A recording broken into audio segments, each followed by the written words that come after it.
کہ کھڑا ہو جا فیستوی قائما، وہ آدمی جسے قتل کر کے دو ٹکڑے کر دیے گئے تھے وہ سیدھا کھڑا ہو جائے گا. فیستوی قائما، وہ سیدھا کھڑا ہو جائے گا.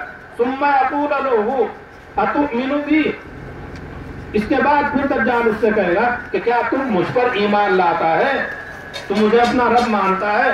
فیقول ما ازددت فیک الا بصیرا، تو یہ ایمان والا کہے گا کہ تیرے اس عمل سے اور اس ساری حرکت سے میری بصیرت اور بڑھ گئی ہے کہ تو کیا ہے، دجال ہے، تو خدا نہیں ہے. ثم یقول یا ایھا الناس انہ لا یفعل بعدی باحد من الناس، اور یہ ایمان والا جو آدمی ہے یہ لوگوں سے کہے گا کہ لوگوں، یہ ماجرا جو تم نے میرے ساتھ دیکھا ہے میرے بعد کسی اور کے ساتھ میں یہ اس طرح کا کام انجام نہیں دے سکتا ہے. قال فیاخذ الدجال، اس ایمان والے کے اس کہنے کے بعد دجال جو ہے اس ایمان والے کو پکڑے گا. کیوں؟ لیذبحہ، تاکہ اسے ذبح کر کے ہلاک کر دے. لیکن وہ اپنی اس کوشش میں کامیاب نہیں ہوگا اور اللہ رب العزت اس ایمان والے کی حفاظت فرمائیں گے. حضور صلی اللہ علیہ وسلم نے ارشاد فرمایا وَيَجْعَلُ مَا بَيْنَ رَقَبَتِهِ إِلَى تَرْقُوتِهِ نُحَاسًا، کہ اللہ رب العزت اس ایمان والے کی جو گردن ہے اسے تانبے کی بنا دیں گے اور یہ قتل نہیں کر سکے گا. فَلَا يَسْتَطِيعُ إِلَيْهِ سَبِيلًا، اس کے اوپر اپنے کام کو انجام دینے کے لیے یہ کچھ نہیں کر پائے گا. قال فیاخذہ بیدیہ ورجلیہ، پھر دجال جو ہے وہ اس ایمان والے کو اپنے دونوں ہاتھوں، دجال اس آدمی کے دونوں ہاتھوں اور دونوں پیروں کو پکڑے گا. فیقذف بہ، اور اسے پھینک دے گا. کہاں؟ جو اس کی جہنم ہے اس میں. وَيَحْسَبُ النَّاسُ إِنَّمَا قَذَفَهُ إِلَى النَّارِ، لوگ سمجھیں گے کہ دجال نے اسے آگ اور جہنم میں پھینکا ہے. وَإِنَّمَا أُلْقِيَ فِي الْجَنَّةِ، حضور صلی اللہ علیہ وسلم نے ارشاد فرمایا وہ تو جنت میں پھینکا گیا. فقال رسول اللہ صلی اللہ علیہ وسلم، حضور صلی اللہ علیہ وسلم نے ارشاد فرمایا هَذَا أَعْظَمُ النَّاسِ شَهَادَةً عِنْدَ رَبِّ الْعَالَمِينَ، کہ یہ جو یہ آدمی ہے یہ اللہ رب العزت کے نزدیک سب سے بڑا شہید ہوگا. اللہ رب العزت کے نزدیک سب سے بڑا شہید ہوگا. تو حضور صلی اللہ علیہ وسلم نے تو یہ حالات بیان فرمائے. اب اس آدمی کو، یہ جو ایمان والا ہے، اس کے قتل کیے جانے کی جو تعویل ہے اور غلط مطلب ہے جو شکیل کے جو ماننے والے ہیں وہ جو بیان کرتے ہیں، وہ یہ بیان کرتے ہیں کہ رجل من المؤمنین، اس سے مراد کوئی ایک فرد یا ایک آدمی نہیں ہے، بلکہ اس سے جو مراد ہے وہ ملک کا سربراہ ہے. وہ کون ہے؟ ملک کا سربراہ. اور کہتے ہیں کہ جیسے یہ کہا جائے کہ مودی نے یہ کہا تو اس کا مطلب کیا ہے کہ ہندوستان کا موقف یہ ہے. تو اسی طریقے سے رجل من المؤمنین، اس سے مراد فرد واحد نہیں بلکہ ملک کا سربراہ ہے. چلیے اب ملک کا سربراہ ہے تو کون سے ملک کا سربراہ ہے اور وہ کون سربراہ ہے؟ تو اس میں کہتے ہیں کہ عراق کا جو سربراہ صدام حسین ہے وہ ہے. تو رجل من المؤمنین سے جو مراد ہے وہ صدام حسین ہے.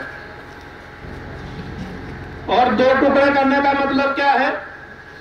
دو ٹکڑے کرنے کا مطلب وہ کہتے ہیں کہ، اور اسے جوڑنے کا مطلب، دو ٹکڑے کرنے کا مطلب نہیں بتاتے بلکہ جوڑنے کا مطلب بتاتے ہیں. جوڑنے کا مطلب یہ ہے کہ عراق اور کویت کے درمیان کیا تھی؟ جنگ تھی. عراق اور کویت کے درمیان جنگ تھی. تو دجال جسے وہ کہتے ہیں کہ امریکہ اور اس کے اتحادی ہیں، وہ آئے اور ان کی بات کویت نے مانی تو کویت کے ساتھ میں نرمی کا معاملہ اختیار کیا گیا. عراق نے نہیں مانی تو عراق کے اوپر پابندیاں لگائی گئی، سختی کی گئی، اور جب عراق نہیں مانا تو آخر ہوتے ہوتے عراق کا جو سربراہ تھا کون؟ صدام حسین، اسے قتل کر دیا گیا، اور ان کے اعتبار سے صدام کیا ہے؟ شہید اعظم ہے، شہید اعظم ہے۔ یہ مطلب بیان کرتے ہیں۔ اب اگر یہ مطلب صحیح ہے، تو ملک کا سربراہ جنگ کی ہوئی کن میں؟ کویت اور عراق میں۔ تو پہلے دونوں کا سربراہ کون ہونا چاہیے تھا؟ صدام ہی ہونا چاہیے تھا نا۔ کویت کا بھی، عراق کا بھی، اور دونوں ایک ملک ہوتے، دونوں کے دونوں کیا ہوتے؟ ایک ملک ہوتے، اور دونوں کا سربراہ کون ہوتا؟ صدام ہوتا ہے۔ کیا یہ سچ ہے؟ عراق اور کویت کی جو جنگ ہوئی ہے اس وقت کیا دونوں ایک تھے؟ الگ الگ تھے نا، اور دونوں کے سربراہ بھی کیا تھے؟ الگ الگ تھے۔ اس لیے یہ مطلب کیا ہے؟ غلط ہے۔ اسی طریقے سے دو ٹکڑے کرنے کے بعد اس کو جوڑ کر کے زندہ کر دینا، اس کا مطلب وہ بیان کرتے ہیں کہ لڑائی کو ختم کر دینا۔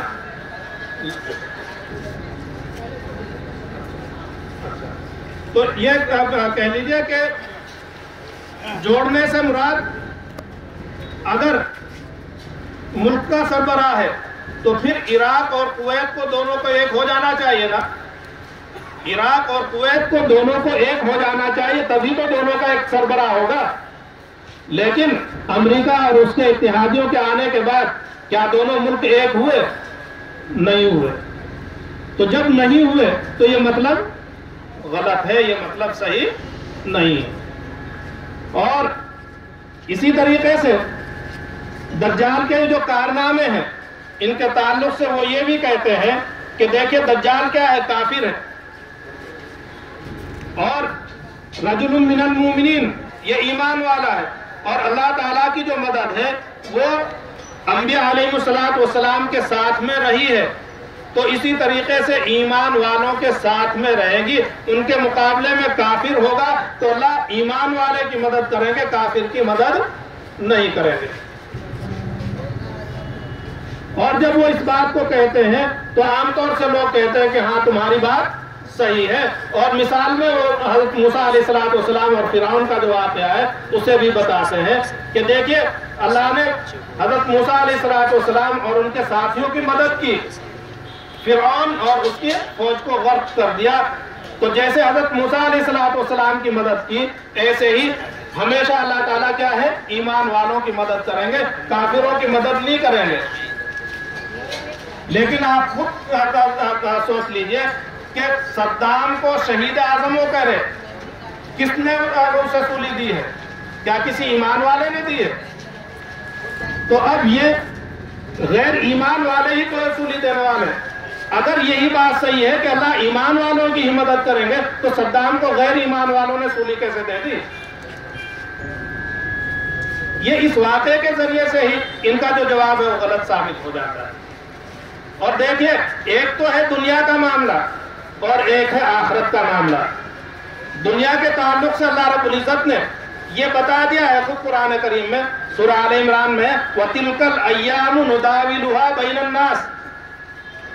اور یہ جو آیت ہے یہ جس موقع پر نازل ہوئی ہے وہ ہے غزوہ احد کے حالات کے بعد، غزوہ احد کے جو حالات ہیں ان کے بعد کی ہے آیت نازل ہوئی ہے، جس میں حضرات صحابہ کرام رضوان اللہ تعالیٰ علیہم اجمعین کو یہ احساس ہوا تھا کہ ہم ایمان والے ہیں اور ہم جیسے بھی ہیں۔ حضور اکرم صلی اللہ علیہ وسلم تو معصوم ہے، لیکن اس غزوے میں آپ صلی اللہ علیہ وسلم بھی زخمی ہوئے ہیں، آپ کے دندان مبارک بھی شہید ہوئے ہیں، تو پھر یہ غیر ایمان والوں کا ہمارے مقابلے میں غالب آنا اور یہ اس طرح کے حالات ہونا یہ کیوں ہو گیا؟